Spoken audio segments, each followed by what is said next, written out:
Hello, hello, hello! Another day in my garden.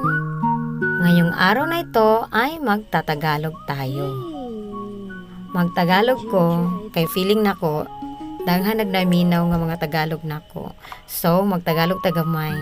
And bear with my Tagalog, kay lain jud akong Tagalog. So, this is it. As usual, this is my day of checking out sa garden. But this time, this day, for the longest time na sige ko og plano, na sige ko og plan to uproot this ginger dahil maitatanim ako sa side na ito na medyo shady and suitable sa plant na itatanim ko. Ang luya ay isa sa paboritong lamas ng aking anak na babae. And this is better para sa kanya kasi tender pa. Pero nanghinayang talaga ako kasi mas lalaki pa ang ginger na to. But anyways, anak ko naman ang kakain, mas okay na din na to. Ang ginger ay hinahalo namin sa aming kinilaw.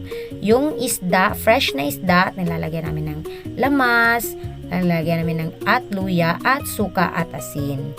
This is our kinilaw. And also, inilalagay din namin to sa mga salads namin. Tulad ng mga salad na okra, salad na kamote top, at iba pang mga gulay. So, laban lang to diri sa itong mga Tagalog, no? Kaya naglalasa to ko ani og Tagalog ay. So, magbisaya sa takaran na pod. So, nahuman ako og pang-harvest na ana diri ako ang mga ginger. Ako sang hugasan para isulod ako dito sa ako ang kusina. Og akong pamutlan na siya og mga stem. Aron limipod siya pag ako nang i-store sa ako ang lamasan.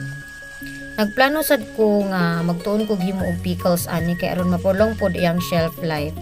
Unya kay kini kay mga bata pa man no, dili jud kay siya halang, dili po kay siya fibrous.